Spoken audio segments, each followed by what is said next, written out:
Gabriel, podemos dizer? Podemos falar quem é o pregador da nossa segunda parte na primeira sessão?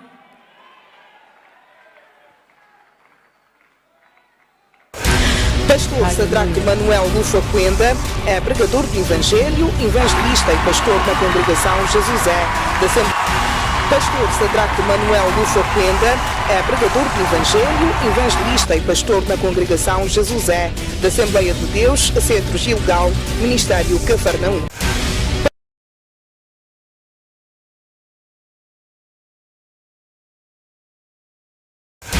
Pastor Sadraque Manuel Lufa Quenda é pregador do Evangelho, evangelista e pastor na congregação Jesus é da Assembleia de Deus, Centro Gilgal, Ministério Cafarnaum. Bacharel em Teologia e também em Gestão Executiva, é escritor e conferencista. Fundador da Turma da Palavra, mentor do movimento Estudantes Cristãos, vice-diretor de missões da província de Luanda, na Assembleia de Deus Pentecostal. Pastor Sadraque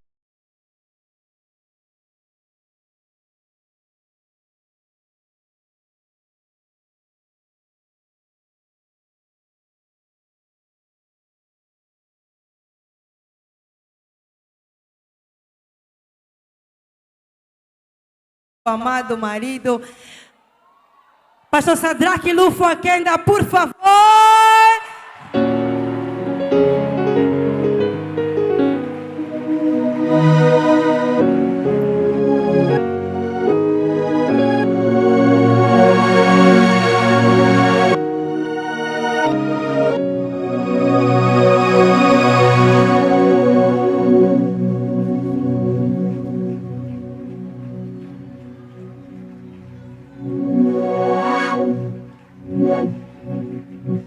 Quem pode celebrar a Jesus nesta manhã?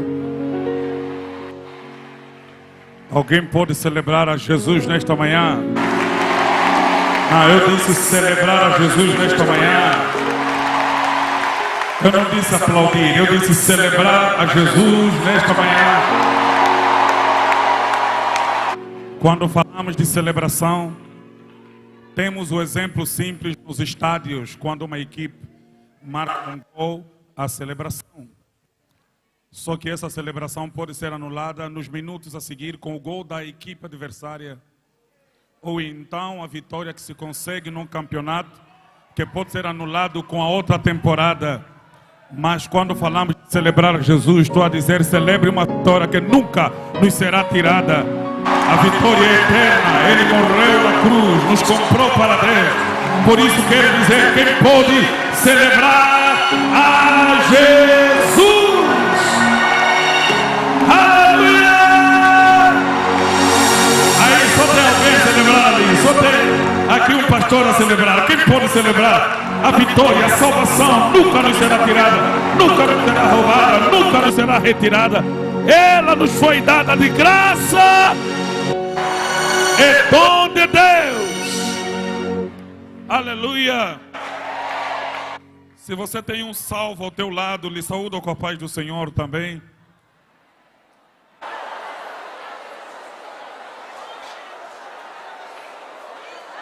Quero louvar a Deus pela vida do pastor Ismael, por essa grande visão. Na verdade, a missão não é mais um programa da igreja. A missão é, na verdade, o único programa da igreja. Aleluia! Nós estamos exatamente aqui para fazer missões. Só não fomos retirados ainda daqui por causa da missão. Então a igreja tem esse estrito papel de levar homens à salvação e de edificar os salvos. Ok? A razão por que nos reunimos é para que os salvos sejam edificados pela palavra, pela doutrina. Ok? Quem está fora precisa ouvir a pregação para a salvação. Quem está dentro precisa se aperfeiçoar no conhecimento desta verdade, né? Para a santificação e posteriormente para a glorificação. Então é um evento maravilhoso e eu quero glorificar a Deus por estar na abertura juntamente com o pastor Gaspar, que já espatifou aqui a sala, né? O American Man em Angola. Deus abençoe. Vamos aplaudir a Deus pela vida do pastor Gaspar. Aleluia. Quero louvar a Deus pela vida do pastor, a serva de Deus, esposa, companheira, né? Já lhe vi aí nos trabalhos, a mulher do pastor está aí a correr, a organizar coisas. Deus abençoe o vosso ministério, essa parceria. Quero louvar a Deus pela vida do Alex Silva, meu rapaz, veio do Brasil. Amo muito esse menino, agora ele já está até pai, né? Já não veio com a esposa porque o bebê está a caminho. Deus abençoe muito sua vida. Pastor Noé Mateus está também conosco, Deus abençoe. Ele disse que veio espiar aqui o terreno porque ele depois vai atacar. Pastor Ernesto Cassoma, nosso pai, Deus abençoe também. Aleluia, que estará também pregando aqui. Eu estou contando com uma equipe que, se eu mencionar todos os nomes, né, vai ficar muito difícil. Estou com o pastor Glória, com o pastor Luiz, Pedro, estou com o pastor Carlos, com a Frímio, com Daniel, com Mauro, estou com Nilson, estou com o pastor Glória, com Adilson, com Dedaldino. É um grupaço gigante. Amém? Deus abençoe. Quem eu lhe esqueci, não esqueci. Amém?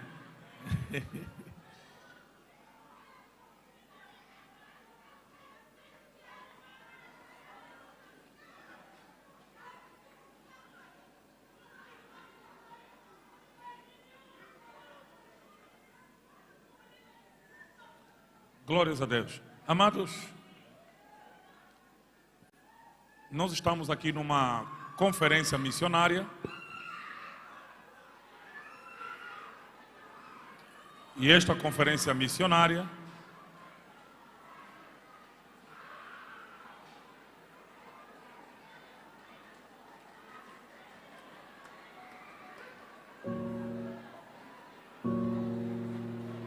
tem um tema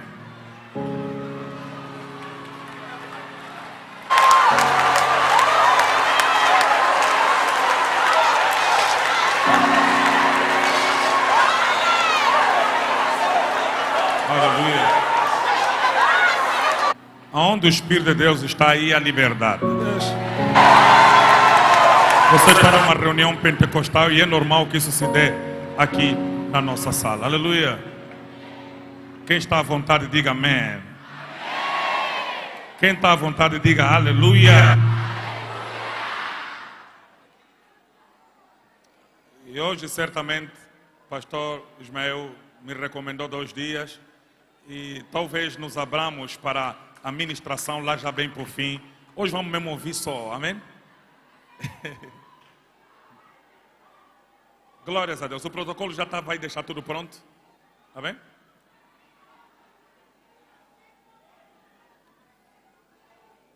Agora, pode-se dar o caso que estamos a começar também um culto de Asbury aqui. Um culto que só começou, depois não acabou. Pastor Ismael, depois eu comecei a trocar roupa, vira. Era para uma semana, vamos ficar aqui 1 ano. Todos os pastores vão fechar a igreja dele, é só vir aqui, só começar a meter já.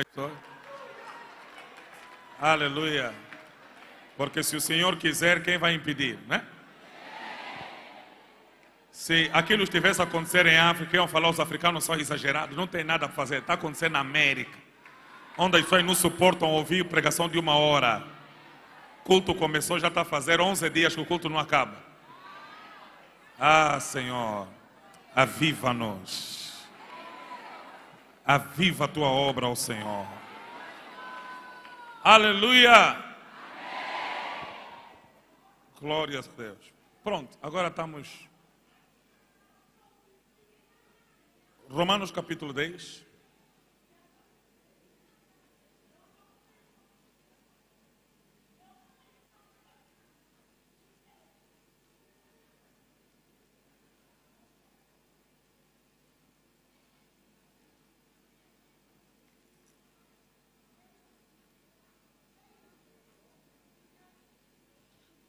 O versículo é 14, o versículo que nos foi dado, mas eu queria ler o contexto dele, lendo pelo menos 2 versículos anteriores.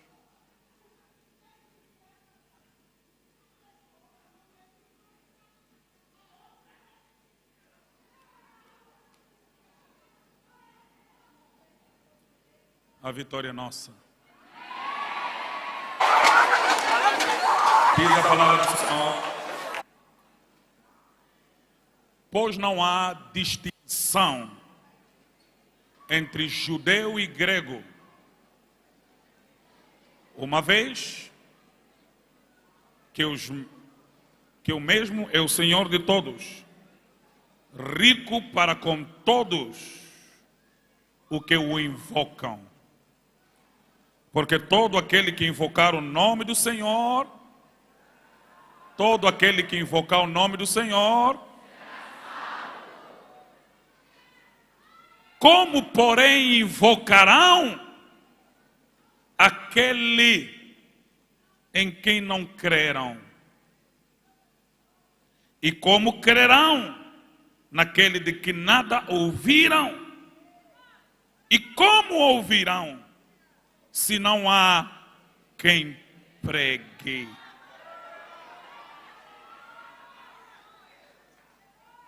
E como pregarão se não forem enviados? Como está escrito, quão formosos são os pés dos que anunciam a boa nova. Oh, maravilhoso Deus, obrigado pela missão, obrigado pela tua boa, agradável e perfeita vontade. Oramos e pedimos em nome do teu Filho amado Jesus, que o Senhor venha falar conosco nesta manhã, no sacrosantíssimo nome de Jesus. Amém. Deus abençoe, tome seu assento.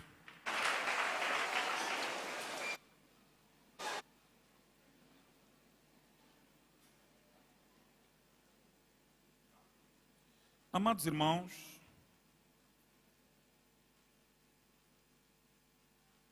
eventos como estes são, na verdade, maravilhosos e são eventos até para quem é pastor, quem é líder de igreja, um evento custoso, ok? Principalmente quando vamos trazer pregadores de fora, como se trouxe ou se está a trazer do Brasil. Deus abençoe muito aí a visão, mas também oramos para que o Senhor junte a esse projeto homens que estejam dispostos a responder a Deus quanto à providência ou quanto à provisão, ok? Procuro o pastor Ismael dizer para eu preciso dar uma contribuição para que diminua o peso de um evento como este, porque são vidas que têm de ser cuidadas, vidas que têm de ser acompanhadas, e missão, como já ouvimos várias vezes, não se faz apenas com os pés dos que vão, mas também com os joelhos dos que oram, com a mão dos que dão, dos que contribuem. E então faz-se necessário que haja então homens disponíveis a contribuir deste evento, né, que seja na verdade perfeito. E um evento como este é para conferir, e como pregadores pentecostais nós lutamos muitas vezes com esse aspecto, né? Somos pregadores e entramos para uma conferência e às vezes nos sentimos movidos a pregar, quando na verdade queríamos conferir mesmo o assunto, amém? E eu gostaria aqui que muitos jovens, porque grande parte dos que vão estar nessa conversa são jovens, olhassem para os pastores exatamente com essa paciência. Vamos aprender detalhes, ok? Porque estamos a falar de missões, é uma lição muito séria. Na verdade, como aprendemos em vários cursos de missões, missão começa no coração de Deus, ok? Deus é o missionário. Esta é a missão de Deus dada ao homem, como disse bem o pastor Gaspar. Jesus foi enviado e ele mesmo disse, como eu fui enviado pelo Pai, eu também vos envio. Então, esta é a missão de Deus. E se nós vamos estudar a missão, ao longo de toda a história de Israel, vamos perceber que este é um plano perfeito de Deus. É um plano bem anterior ao Evangelho, como conhecemos na plenitude, na pessoa de Jesus Cristo e na mensagem dos apóstolos. Essa mensagem começa de antemão lá atrás, quando então esse homem decaído do pecado em Adão, vive, né, as consequências da sua depravação, encontra então um começo, um embrião do Evangelho no chamado de Abraão, Deus dizendo a ele, sai da tua terra, da tua parentela, que te levarei para uma terra que te vou mostrar. Deus aí está a trazer a Abraão a sua missão. Deus já começou a explicar a missão. Hoje nós chamamos a igreja, se você perguntar para a igreja, o que é a igreja? Os chamados para fora. Foi exatamente o que Deus fez com Abraão. O chamou para fora de sua cultura, o chamou para fora do seu povo, para fora de sua terra, né? E então caminhou com ele, lhe mostrando a missão, a sua missão. E então Abraão sai, e Abraão caminha com Deus, obedecendo a Deus, e acontece então que Abraão morre no caminho de sua peregrinação. E Deus fala com Isaac, Isaac sai e você vai seguir o caminho que comecei com seu pai. Isaac faz o caminho e morre. Jacó, como fui com seu avô e com seu pai, também serei contigo. E Jacó segue e morre. José levou a família toda para o Egito. E mesmo estando no Egito, José, quase no fim da vida, ele leva os seus irmãos a jurar o seguinte: olha, quando o Senhor vier nos buscar aqui, por favor, me jurem que vocês não vão deixar meu osso aqui no Egito. Porque José sabia que o conforto que ele tinha no Egito não se comparava ao conforto da obediência na peregrinação, da missão de Deus. José sabia que mais que fosse balsamado, seus ossos guardados não era o plano do Egito, era o plano de Deus. Ele sabia que um dia o Senhor tiraria o homem ou sua família do Egito e os levaria plano, para a missão, e assim foi. Mais de 400 anos depois, o Senhor estava tirando pela mão de Moisés o povo do Egito, e o juramento de José foi levado em causa. Os ossos de José foram arrumados, levados na peregrinação. Glórias a Deus, que José, por crer na promessa, viajou mesmo estando dentro de uma caixa. Continua a peregrinação mesmo estando morto. José também atravessou o Mar Vermelho. Aonde o morto passou, os vivos egípcios afogaram, morreram. Porque José morreu crendo nesta promessa. E então essa peregrinação continua. Eles passam de lá. Josué coloca o povo na terra prometida. Após Moisés não continuar, deixa eu fazer uma parada aqui para explicar. Olha, eu desde o princípio comecei a falar: Abraão morreu, Isaac morreu, Jacó morreu, José morreu.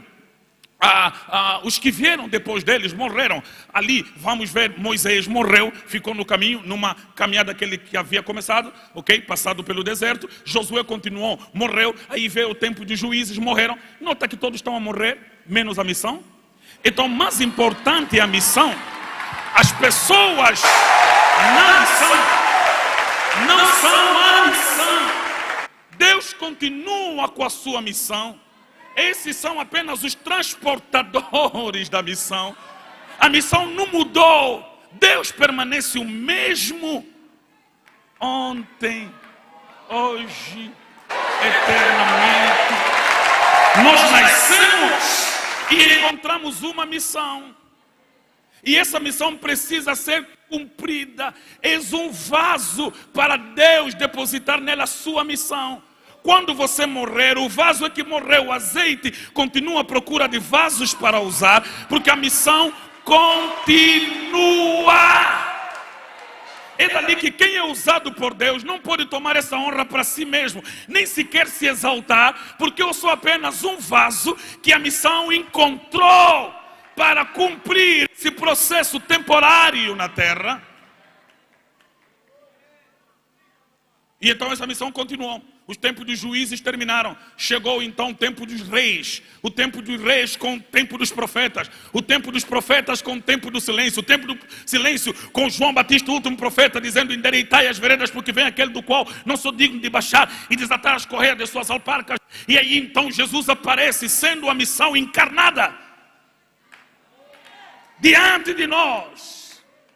Ele não disse mais: está aí o caminho. Ele disse: só é o caminho, a verdade e a vida. Um caminho que também caminha entre os homens. Aí estava Cristo manifestando sua graça. João Batista, quando o viu, disse assim: olha, me deixem de me seguir. Já veio a plenitude dos tempos. Ele não era luz, disse João, mas ele veio para que testificasse da luz. E aí Jesus estava sendo a luz do mundo. E ele viveu entre nós, exemplificando uma vida plena, sendo toda a plenitude de Deus encarnada. Viveu, morreu, ressuscitou, subiu ao céu, deu dons aos homens, uns apóstolos, outros profetas, outros evangelistas, pastores e doutores. E esses então precisavam cumprir o chamado de ir pregar o evangelho. Agora, dentre esses, converte-se um menino Paulo. Um jovem que era muito intenso, mesmo pela sua pouca idade, tinha uma grande influência, até diante do sumo sacerdote da época, o sumo sacerdote judeu. Ele, como se chamou ele mesmo, em Filipenses 3, ele era hebreu de hebreus, benjamita, segundo o sangue, segundo a lei, segundo o zelo, era perseguidor da igreja, um homem intenso. Este Paulo, que foi ao sumo sacerdote pedir cartas para perseguir cristãos, não sabia que um dia escreveria cartas para dirigir cristãos. Ele encontra-se com Jesus lá no caminho de Damasco, se a pé ou então de cavalo, ele caiu diante daquela visão gloriosa da luz que o cegou. Ele então, orientado, entrou na cidade, até que um discípulo, Ananias, colocou a mão nele para lhe falar do princípio do evangelho. Paulo então começou a discutir com os judeus no templo, e como sofresse grande perseguição, Paulo foi ajudado a sair da terra, sair daquela cidade murada, de um cesto, né? De um cesto. Paulo é interessante. Eu gosto de estudar o apóstolo Paulo porque ele é muito interessante. Vê lá um mais velho que creu no evangelho, e hoje nós temos uma vantagem aqui, né? Nós cremos no evangelho, até aplauso. Não, ele creu, tá bom. Naquele tempo não. Você creu, pode morrer, porque a tua família vai te rejeitar. Se fosse dentre os gregos, você ficou maluco. Dentre os judeus, você perdia lugar na família. Por isso muitos deles viviam juntos, tinham tudo em comum, estavam juntos, porque muitos deles eram enxotados de casa. E Paulo, sendo alguém muito importante, de muita influência, precisou fugir dentro de um cesto. Paulo me conecta muito a Moisés. Pelo menos são os dois que foram colocados no cesto depois de uma grande perseguição. Embora Moisés crianças e Paulo adulto, né? Eles têm muita coisa em comum. E aí então Paulo foge dali, vai para Tarso, com a ajuda de Barnabé, chega na Antioquia. Em Antioquia ele fica entre os profetas e doutores, até que o Espírito Santo disse: separai-me a Barnabé e a Saulo para a obra que os tenho chamado. Aí então Paulo e Barnabé seguem o caminho, ou Barnabé e Paulo seguem o caminho da missão e vão pregando o evangelho. E Paulo foi o mais intenso dos apóstolos, o mais simples, o mais humilde, o mais fervoroso, não tinha medo de morte. Até quando um profeta lhe disse: se você for a Jerusalém, você vai morrer. Ele se alegrou com a ideia de poder morrer por causa de Jesus. E foi mesmo assim. E foi preso, foi chicoteado, 40 chicotes menos um. Passou por naufrágio, passou por toda luta do mundo, mas ele fazia isso com prazer. E um dia Paulo, escrevendo para os romanos, ele traz essa lição no capítulo 10, porque mesmo sendo colocado e estabelecido como o apóstolo dos gentios, Paulo tinha uma grande preocupação para com o seu povo. E então, fazendo referência ao seu povo, ele começou a explicar que o meu povo é zeloso, mas é um zelo sem entendimento. Ele é zeloso, porque Paulo está a falar de invocar ao Senhor, está a falar de intimidade. O meu povo judeu tem intimidade, mas é uma intimidade vazia de conhecimento. Ele é zeloso nas práticas. Até hoje o judeu é assim. Se você for para Israel, a catedral tem ido muito, você vai encontrar judeus no muro da lamentação. Lamentando o quê? A vinda de um Cristo que já veio. Porque eles têm conhecimento, mas sem entendimento. Ou eles têm zelo religioso, mas vazio de entendimento. Então Paulo, explicando sobre isso, ele vai dizer, só para os irmãos terem uma ideia do que eu não li anteriormente. Se com tua boca, ele vai falar, porque como se diz, a palavra está perto de ti, na tua boca e no teu coração. E isto é, a palavra da fé que pregamos. Paulo começou a falar para seus familiares que vocês vivem praticando obras da lei, mas essas obras da lei não vos aperfeiçoam. Antes, pelo contrário, vocês não conseguem cumprir a lei. Ela é boa, ela é perfeita, mas vocês são imperfeitos e vocês são maus. E porque vocês não conseguem cumprir a lei, vocês entram em problemas com o dono da lei.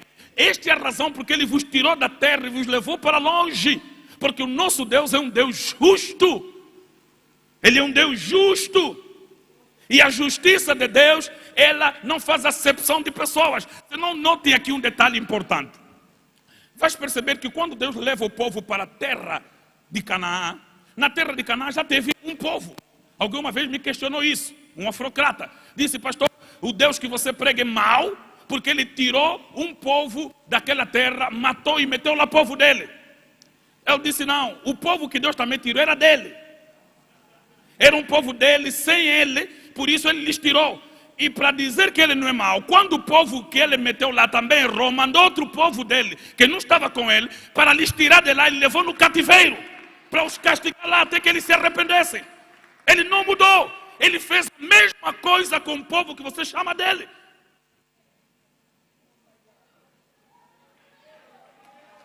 Então não temos apenas aqui a justiça de Deus conforme a lei.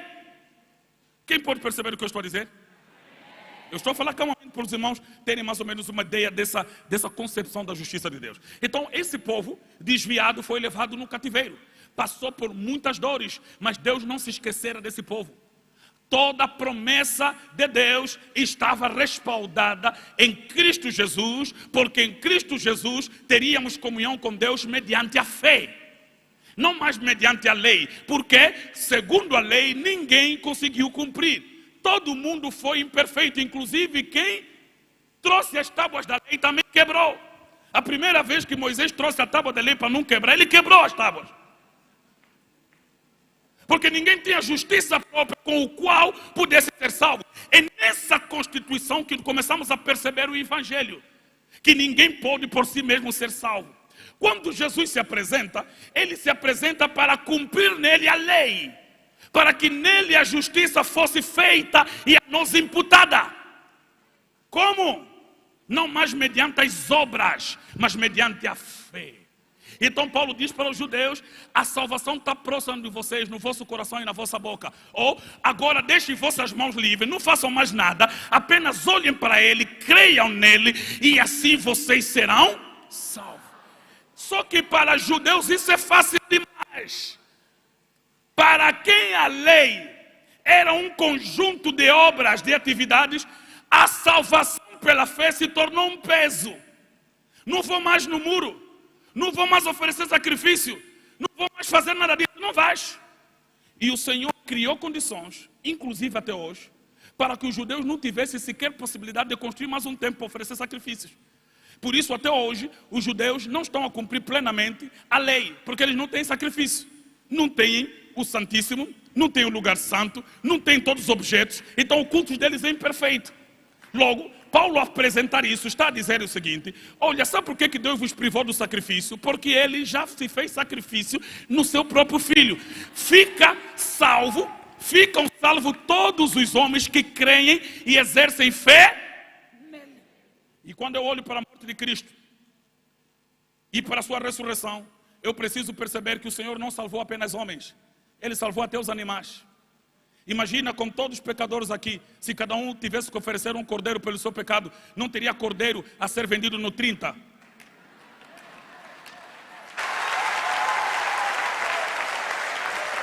Ou que os pobres pudessem oferecer uma pomba. Somos pelo menos 8 mil milhões. Se todo mundo levasse um cordeiro, não teria. Então o Senhor, na sua morte, restaurou não só homens, restaurou animais. Não só os animais. O sacrifício tinha que ser colocado sobre a lenha. Nós temos um salvador ambiental, salvou as árvores também. Ei, glórias a Cristo. Com uma árvore ele salvou todas as outras. Se fazendo o cordeiro de Deus salvou cordeiros, e morrendo no nosso lugar, não precisamos mais morrer. E esta é a pregação do Evangelho. Por isso a Bíblia diz que o Senhor aguarda, ou a própria criação aguarda com expectativa, a manifestação dos filhos de Deus. Mas essa introdução não é a pregação. Eu queria chegar lá, porque eu não tenho muito tempo para trazer, porque a pregação tem que ser fiel ao texto que me foi dado. Agora Paulo está a dizer aqui o seguinte, que, pastor Cassoma, a salvação vem mediante a fé. Então a pergunta é, como é que vão ser salvos os judeus e os gregos? Paulo responde, não há distinção entre gregos e judeus, entre judeu e grego, tudo é a mesma coisa. Todos podem ser salvos só de uma forma, mediante a fé. Mas mediante a fé como? Se crer no que Cristo realizou. Ele é Senhor de todos, rico para com todos que o invocam, ou todos que o invocarem podem ser salvo. Então Jesus não foi enviado na terra só mais como um salvador tribal, um salvador nacional. Ele foi enviado como salvador universal de todos que podem crer, gregos e judeus, brancos e negros. Hoje está a começar aqui em Angola uma grande militância negra, afirmando que Jesus é salvador dos brancos. Isso peca muito historicamente, porque Jesus nem nunca foi na Europa.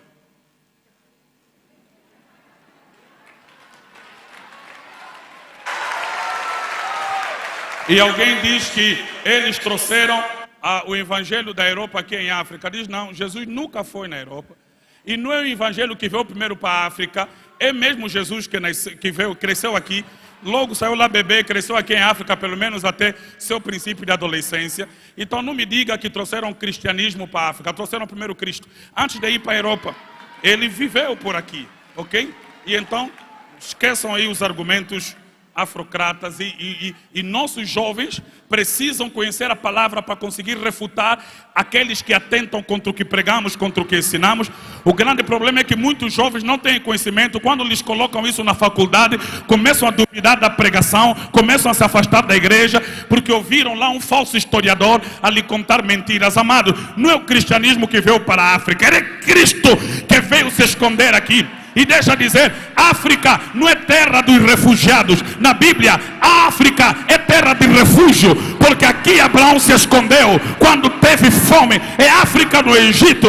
É aqui que José veio fugir da fome e administrou a sua família para não passar por necessidade. É aqui que o Pai do céu disse: José e Maria, leva o menino para o Egito. Por isso chegará o tempo que não é o angolano que vai precisar visto para ir para Portugal, é o português que vai precisar visto para vir viver em Angola, porque nós não somos os refugiados, nós somos o refúgio, a terra dos minérios, a terra. E nós precisamos entender a missão.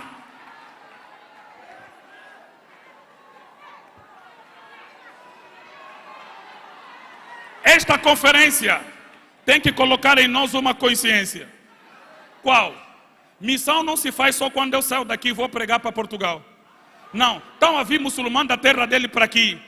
Vão encontrar pregação aqui. Nós precisamos ser missionários para aqueles que também vêm para aqui. Temos que entender a palavra e a missão para perceber que até os muçulmanos são alvos da nossa pregação. Eles não podem constituir-se ameaça. Ter vindo para aqui ameaçou a fé deles, porque eles vão encontrar que poder que cura, Salvador que salva. Então não vai só na cantina comprar bolacha, vai pregar o evangelho. Não vai só pedir emprestado no Mabadu, vai anunciar a Cristo. Você tem uma mensagem transformadora. Nós somos missionários. Aleluia. Muito obrigado. Deixa eu continuar aqui com... Então temos essa consciência missionária. Amém? Temos aqui a consciência missionária. Todos os homens que invocaram o nome do Senhor Jesus. Isso aponta para a questão da intimidade. Invocar, orar. Todo aquele que invocar o nome do Senhor. Só que aqui o nome do Senhor é conhecido por causa de Cristo. Por causa da revelação do nosso Senhor e Salvador Jesus Cristo. Como porém invocarão aquele em quem não creram. Primeiro, esse versículo aqui já é um esboço em si mesmo. E eu fiz uma divisão bem simples para os irmãos. Ele começa perguntando assim, tem perguntas aqui, pelo menos 4. Como invocarão aquele em que não creram? Primeiro aqui aparece a causa ou a condição da intimidade. Não se pode ter intimidade com quem nós não conhecemos. Não se pode ter intimidade com quem nós não. A única pessoa que consegue ter intimidade com quem ele não conhece são prostitutos. A prostituta, você chega na rua, encontra uma, paga um dinheiro e envolve. Não conhece, mas ainda assim acontece o envolvimento. Então, não há como haver intimidade com quem nós não conhecemos. Então, primeiro temos aqui, na pergunta do apóstolo Paulo, a condição da intimidade. Não pode haver intimidade, não pode haver sequer oração, quando não existe fé. Sabe, infelizmente nós temos tratado muito mal a oração. Principalmente a corrente pentecostal a que pertenço. Às vezes oram mal. E Tiago falou isso. Vocês porfiam, brigam e nada tendes. E nada tendes porque não pedis. E quando pedis, pedis mal para gastar em vossos próprios deleites. Percebam que a oração não começa daqui para ali. A oração começou de lá para aqui. Oração não busca resposta. Oração é resposta. Deixa eu colocar isso para você perceber. A oração é a resposta que nós damos a Deus. Vou dar um exemplo simples, já que tem muitas mamás aqui. Se o seu marido lhe disser, no fim do mês eu vou lhe dar 1 milhão de kwanzas, passa aqui no escritório, no fim do mês, quando chegar dia 30, tens 1 milhão de kwanzas para si, eu vou lhe dar em mão. E no dia 30 você for buscar o 1 milhão de kwanzas. Quem atendeu quem? Quem atendeu? Quem atendeu? É a esposa que foi buscar. Certo? Porque aí buscar dinheiro, ela não está aí pedir. Ela está aí buscar resposta de uma promessa feita anteriormente. Então a oração não começou com quem ora. A oração começou com a pessoa a quem se ora. Ele que diz, peça e te darei. Busca e me encontrará. Quando você dobra o joelho para orar, você que está a responder a Ele e à vontade dEle. Então a oração não busca a tua vontade, busca a vontade dEle. Quem está a perceber? É dali que as palavras que oram bem são as palavras de quem falou em sua palavra. Por exemplo, pastor, eu não tenho filho. Isso não é tua palavra, é palavra dele. Porque ele diz, na vossa terra não haverá estéril.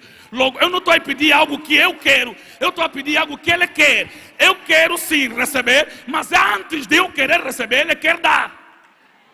Quem está a perceber isso? O Senhor diz assim na sua palavra, pede-me e te darei as nações. Não, o Senhor é que quer dar a nação, só que Ele não vai me dar se eu não pedir. Então quando eu peço, eu que estou a respondê-lo. Então a oração não pode ser divorciada da intimidade. A oração não pode ser divorciada do conhecimento. Quem está a perceber? Quando eu comecei a entender que a oração é resposta, eu comecei a responder a Deus com mais intensidade. Porque afinal, quando eu entro no quarto para orar, eu que estou a respondê-lo. Eu é que estou a atendê-lo. Porque é a vontade dele dar. Só que para ele dar, ele está dizendo assim, envia o IBAN.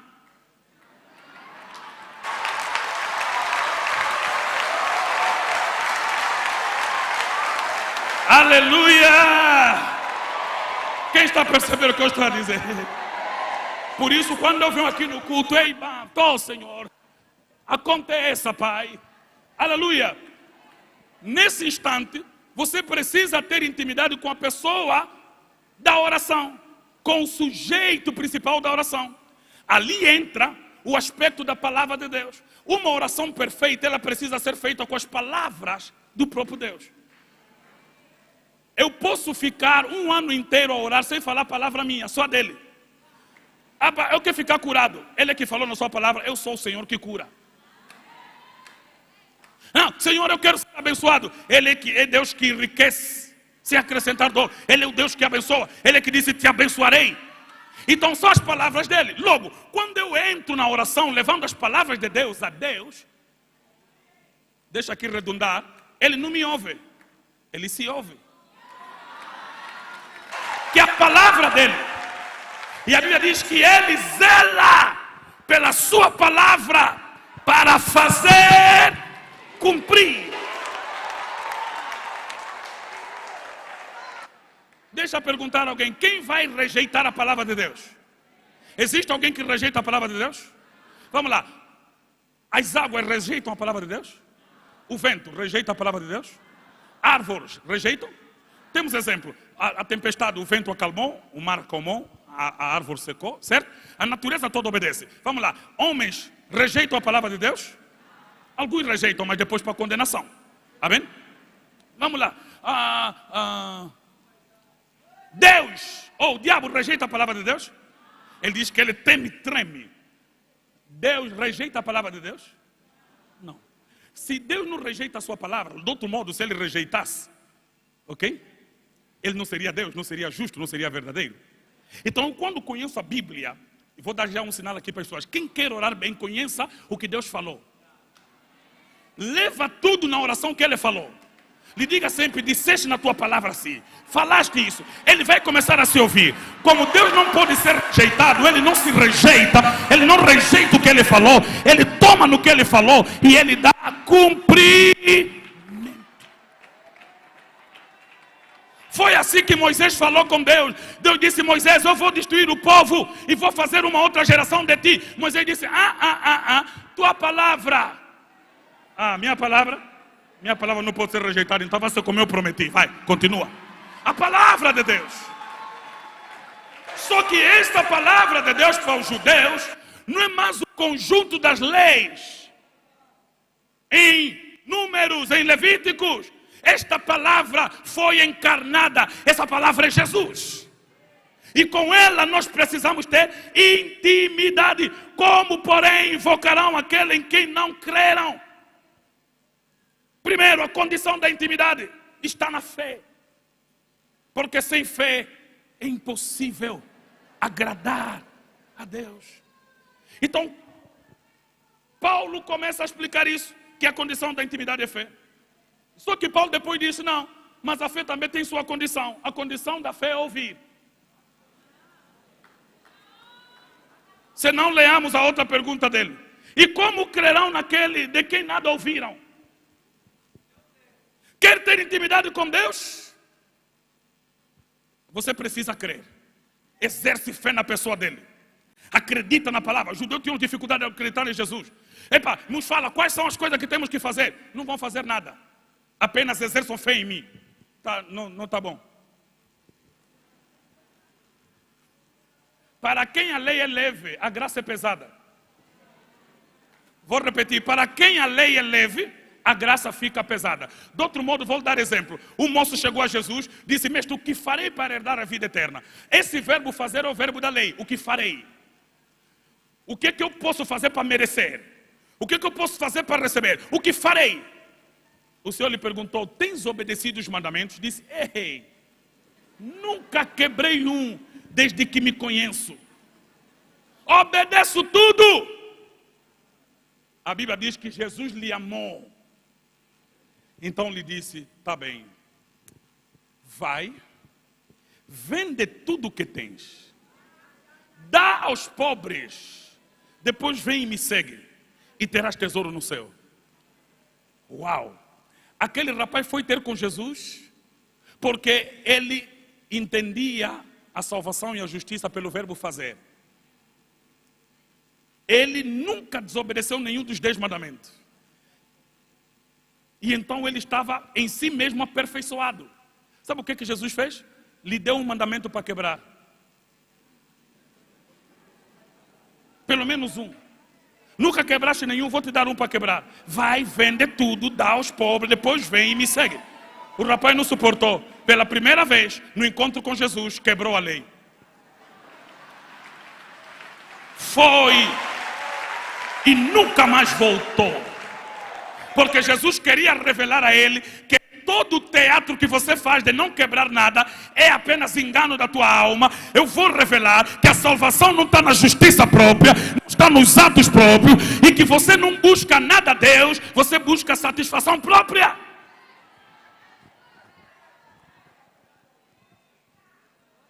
E o que Jesus queria lhe ensinar é essa obra, este aperfeiçoamento do caminho, respaldado no verbo fazer, é da lei, mas ela não é da fé de Abraão, porque a fé de Abraão não é a fé do fazer, é a fé do se desfazer.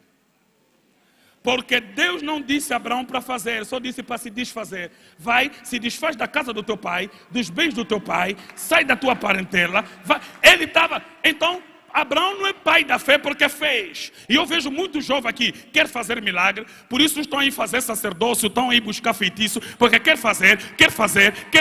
Só que a fé não está no fazer, a fé está no se desfazer do pecado, se desfazer do erro, se desfazer da ganância, se desfazer do orgulho. Vai e se desfaz.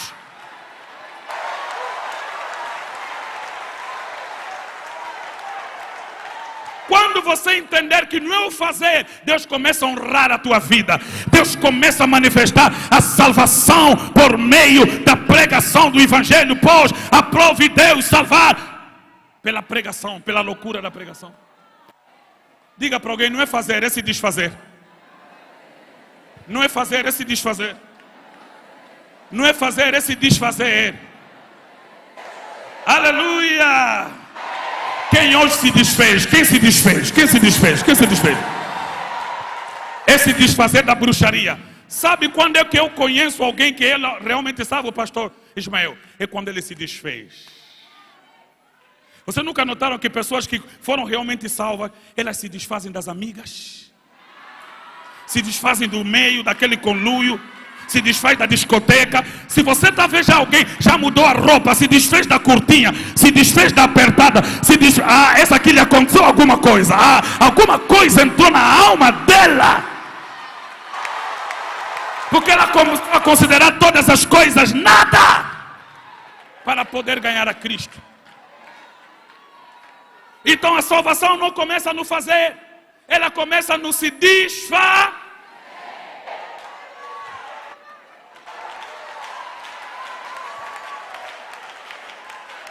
Eu sei que você tem uma grande fé, não quando você faz, mas quando você...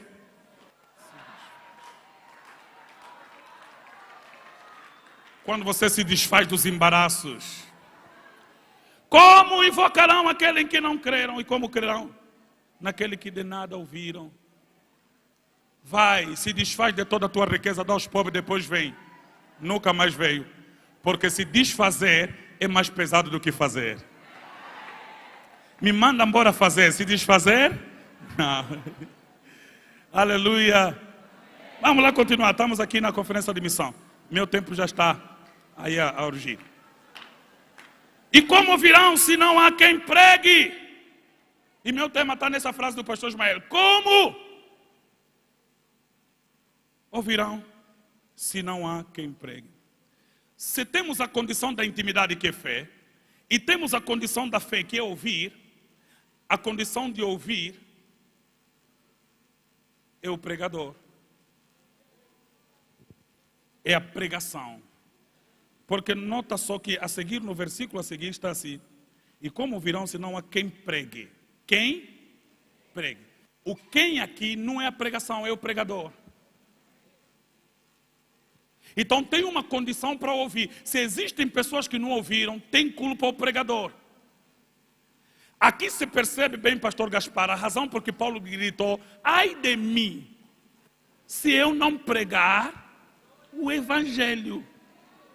Porque existe uma condição para a intimidade que é fé. Existe uma condição para a fé que é ouvir. Só que existe uma condição para ouvir que é o pregador. Que é o falar. E aqui então começa a exortação para a vossa alma.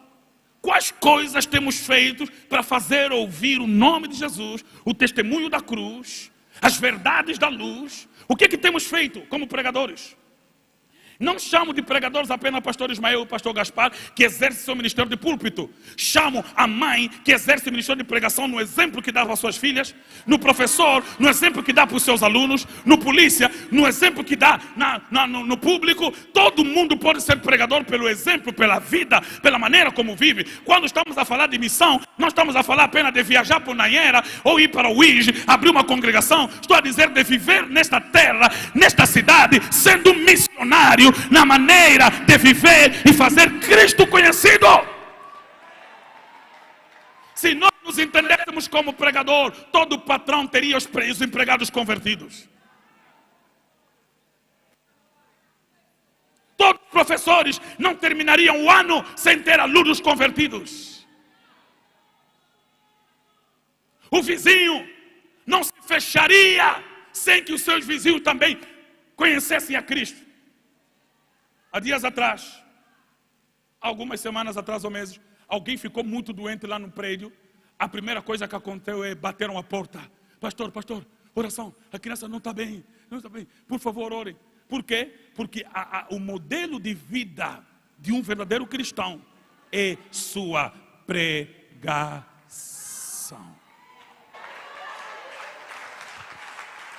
Por isso, meu mestre Jó, já com o Senhor, desde 2006, dizia: se você olhar para um bêbado, só ver bêbado, viste mal. Se você olhar para uma prostituta, só viu prostituta, você viu mal. Se você olhar para um ladrão, só viu ladrão, você viu mal. Mas se você ver uma alma carecendo de salvação, se você olhar para a bêbada, ver uma mulher que pelo evangelho pode se tornar uma esposa fiel, uma mãe, você viu bem. Se você olhar para o ladrão e não ver apenas ladrão, mas ver um homem que pode morar no paraíso, você viu bem. Então, todas as pessoas ao nosso redor têm que ser alvos da nossa missão, alvos da nossa pregação. Porque aprove Deus salvar o homem pela loucura da pregação. É a pregação que salva, não é o conjunto de obras. E deixa dizer, se quisermos ser uma igreja missionária, temos que perceber que Deus colocou a salvação em palavras. Ela entra pelo ouvido, mas transforma o coração. Pelo que diz a Escritura, que crê com o coração e confessar com a boca que Jesus é o Senhor, serás.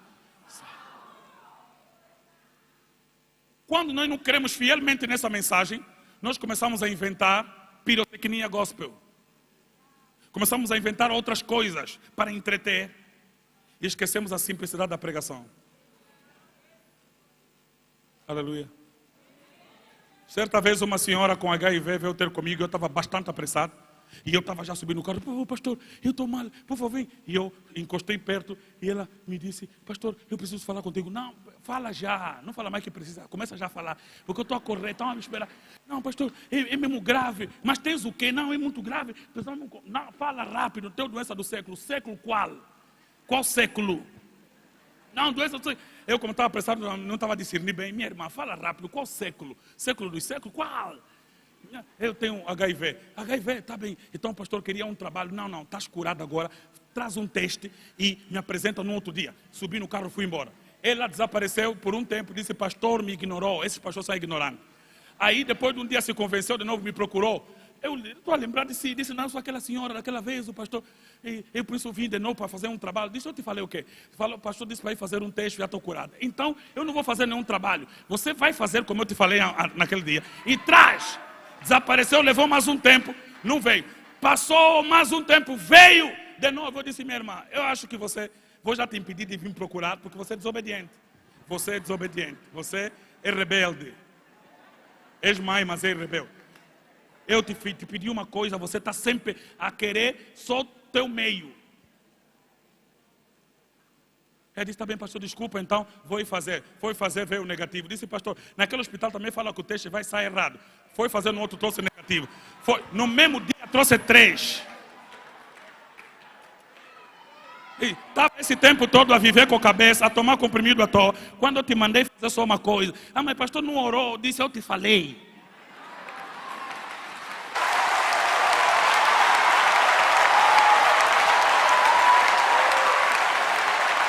O grande problema hoje é que até os missionários não creem no poder da pregação para a salvação. Não creem na cura pela palavra de Deus. E o que acontece hoje é o quê?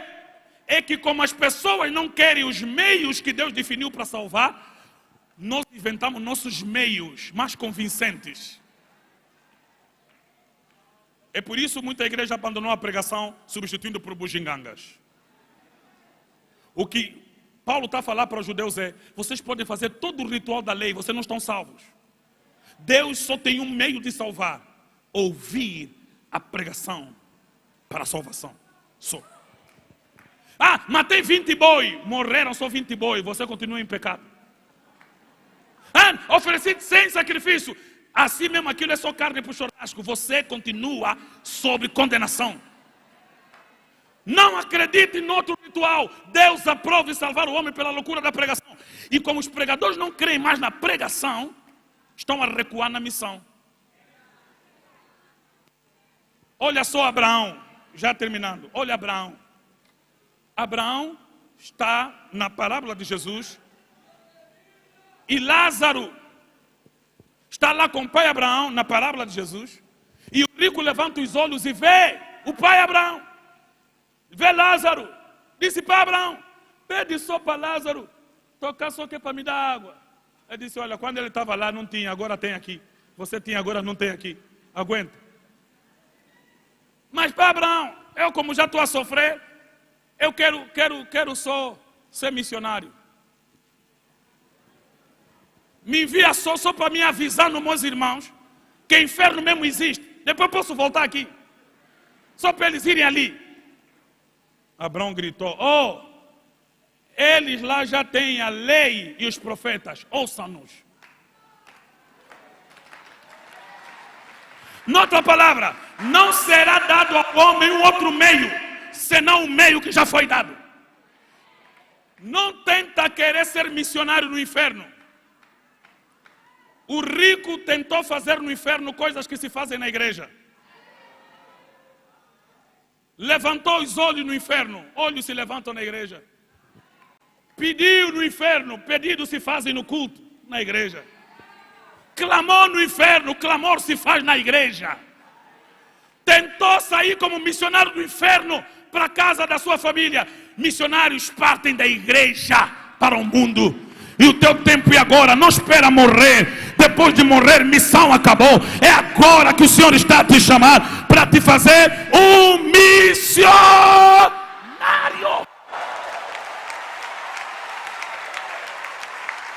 Aleluia! Como ouvirão, se não há quem pregue? Agora, eu queria dar uma palavrinha ao pregador. Como pregarão se não forem enviados? Como pregarão se não forem? Tem pregadores aqui? Então temos aqui 4 pontos. Primeiro, a condição da intimidade é fé. A condição da fé é obediência, ouvir. A condição do ouvir é o pregador, pregar, a pregação. Mas a condição do pregador é ser enviado. O grande problema de hoje é que muita gente se aventura nos caminhos da missão. Vão sem terem sido enviados. Vão sem terem sido preparados. Vão sem terem sido comissionados. Fez 3 pregações, já se sente bom. Existe diferença entre você receber do pastor uma orientação para pregar num culto de oração, mas não se sinta o pregador para ir sem ser enviado. E o ser enviado nas Escrituras tem a condição espiritual de Deus, mas também tem a condição institucional da igreja. E por isso, Paulo falando para Timóteo disse o seguinte: não, ninguém despreza o dom que é em ti, que te foi dado pela profecia e pela imposição da mão dos apóstolos. Quer dizer que no envio existe o Deus que envia e existe a igreja por meio do qual se envia o obreiro. Ninguém pode querer fazer missão fora do corpo, fora da instituição. E infelizmente, porque tem muita gente que ora, clama, tem visões, ele acaba se sentindo separado do corpo de Cristo e vão fazer trabalhos inclusivos que ofendem e ferem a integridade da igreja. Olha só, há muita gente que olha e pergunta assim: mas Paulo não foi... Não, você não leu bem a Bíblia. O grande problema de ler a Bíblia hoje é que você está lendo rápido o que eles viveram devagar. É que você lê rápido o que eles viveram devagar e você pula os aspectos cronológicos no entendimento. Teólogos acreditam, entre o chamado de Paulo no caminho de Damasco até o primeiro envio levou 14 anos. Só que quando você vai ler a Bíblia, você pensa que na semana que ele viu Jesus, na outra semana já tinha ido na missão. Não. Então, esse é o problema da peste das aberturas das igrejas. Não se faz missão com o número de quintal que metemos placa de igreja. Não é isso. É o entendimento do envio. Fui enviado? E se fui enviado, quem me enviou? E se ele me enviou, por quem me enviou? Qual é o meio que ele usou? Então Paulo foi salvo no caminho de Damasco sozinho, só com os moços que viram a luz sem ouvir a voz. Paulo ouviu a voz e viu a luz, mas o Senhor pegou Paulo. Eu agora vou te mostrar o que eu faço com quem me persegue. Já que você me perseguiu, agora você vai ser o perseguido também. Mas faz o seguinte, entra na cidade, porque lá te será dito o que has de fazer. Olha, Deus já está a introduzir Paulo no meio da igreja. Em outra palavra, eu só estou a falar contigo que te salvei. Mas agora outras coisas do caminho, outra pessoa que eu já uso é que vai te instruir. Então entra na cidade. E Paulo entrou cego. Deus mandou um outro servo ir ter com ele, para começar a lhe instruir. Este Paulo, depois de sair da mão desse Ananias, Paulo agora é ajudado por Barnabé. Barnabé anda com ele, ele apresenta nos apóstolos. E a Bíblia diz que Paulo ia e entrava em Jerusalém com os apóstolos. Eles aprenderam a observar. E depois com Barnabé vão para a igreja de Antioquia. E na Antioquia ficaram durante anos lá a trabalhar, a orar e a servir. Até que disse o Espírito Santo: separa-me a Barnabé e a Saulo para obras que eu tenho chamado. E a Bíblia é Barnabé e Saulo. Barnabé estava na frente e Saulo estava atrás. Foram juntos, até que na confusão com Marcos e Silas se separaram. E Paulo agora está na frente, Paulo e Silas. E Paulo agora está adiante. Barnabé foi com Marcos e Paulo foi com Silas. E assim a missão se fez. Amados, se quisermos fazer a missão, não podemos nos divorciar do corpo institucional, da igreja. Deus te colocou aqui. Deus te colocou na liderança do teu pastor. Honra-o, obedeça-o, ouça-o, aprenda, tenha paciência e saiba que Ele é que envia. Só que Ele envia por meio da sua igreja. Pastor Ismael, eu também tenho dom, eu também prego. Amados, Paulo era formado na lei, Paulo tinha muito conhecimento, mas aceitou ficar na igreja diante de pessoas que não tinham a bagagem teológica dele. Porque na igreja não é o conjunto de textos que você leu. Esse o Senhor te enviou. Esse o Senhor te chamou.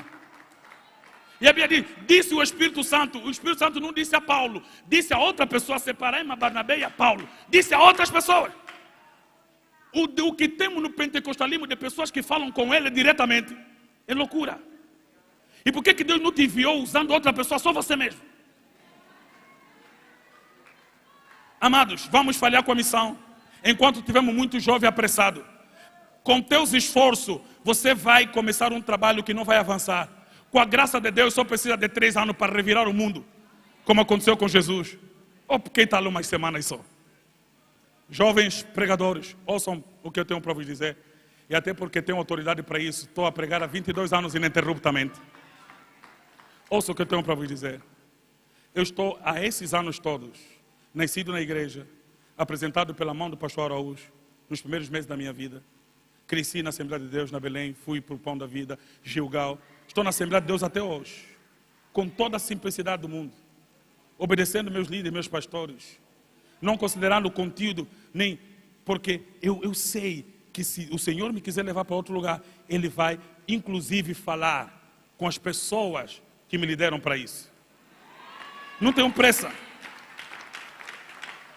Ah, pastor, mas na minha igreja não é assim. Meu pastor mesmo se rebela contra mim ou luta contra mim. Amado, o teu pastor, se comete erro, ele comete erro. Agora o erro dele não legitima o teu. Como pregarão se não for enviado? Quem vos enviou? Quem testificou? Quem abriu portas? Quero terminar. Eli e Samuel. Samuel. Eli levantou, foi ter com ele. Samuel levantou, foi ter com ele. Eli, me chamaste? Não te chamei, vai dormir, meu filho. Ele foi dormir. Deus chamou de novo. Samuel! Sabe por que Samuel? Não precisava. Tá, sabe por que Samuel sempre foi ter com Eli? Porque a única pessoa que ele chamava a controlar naquela casa é Eli. É a ele que eu obedeço aqui. Então, qual que é o que me chamei com ele que eu vou ter primeiro? Foi lá a segunda vez. Eli lhe falou, vai dormir de novo. Voltou, terceiro dia. Samuel! Foi lá, Eli, me chamaste mais. Rapaz, você não está me deixando dormir. Está acontecendo o que é contigo? Não, estou a ouvir a me chamar 3 vezes. Esse número me diz alguma coisa. Se você ouvir mais, diga, fala, Senhor, que o teu servo ouve. Agora perceba aqui. Samuel foi chamado por Deus 3 vezes para acordar. Ele lhe mandou dormir 3 vezes. Para jovens de hoje, o meu pai espiritual está a lutar contra o meu ministério. O que fazer quando Deus te manda acordar, mas teu pastor te manda dormir?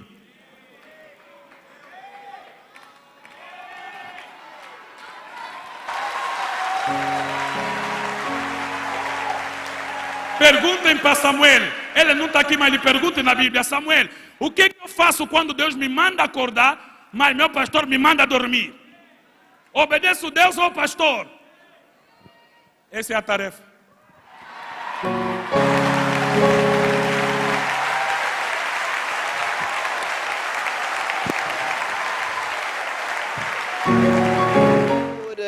Sadraque Lufaquenda, que vai falar-nos um pouco da Semana de Missões e de tudo que foi abordado aqui. Pastora Sadraque, Pai Senhor. Pai Senhor, amada. Seja bem-vindo à Catedral da Adoração e Promessa. Muito obrigado, é sempre bom ser bem-vindo na casa do Senhor. Pastora, fala-nos um pouco do tema abordado. Como ouvirão se não há quem pregue? Não ouvirão, né? E Deus aprova salvar o homem pela loucura da pregação. E este é o único meio, tratamos de apresentar que não existem outros meios rituais, humanos, judaicos para a salvação, nem gentílicos. Não existe outro caminho que não seja o caminho estabelecido por Deus, né? Que é o caminho Jesus, né? E só pode, certamente, esse caminho chegar para nós, nos comunicar essa salvação por meio da pregação do Evangelho, pelo ouvir. Então, aí a questão, né? Como ouvirão se não há quem pregue? Entra um grande peso sobre os pregadores. Todos deviam dizer, como disse o apóstolo Paulo, ai de mim se eu não pregar o Evangelho. Se não pregarmos o Evangelho, certamente as pessoas vão ficar impedidas de ouvir, e então um ai está reservado para todos aqueles que se privam da missão após terem sido enviados. Pastor, falamos um pouco, o que é que o povo vai poder colher desta Semana de Missões? É a responsabilidade humana neste ato da soberania de Deus em enviar seu Filho para salvar o mundo, e esse Filho que, tendo triunfado e vencido tudo na cruz do Calvário, tendo ressurgido dos mortos, ascendeu aos céus, dando aos homens mandamentos, né? dentre estes, e de pregar o Evangelho a toda a criatura. Então, o que procuramos despertar nas pessoas é a consciência da responsabilidade ministerial no anúncio da pregação do Evangelho. Então, o que nós esperamos é que as pessoas saiam daqui chocadas com a inatividade, com a letargia, com a preguiça, e tomem consciência de que, sim, o Senhor Jesus nos enviou para sermos sal na terra, luz do mundo, para sermos ovelhas no meio dos lobos, e então comunicar o amor, o Evangelho para a salvação de todo aquele que crê. Muito obrigada, pastor, e boa continuação. Deus e Cristo abençoe, amado. Ouvimos então aqui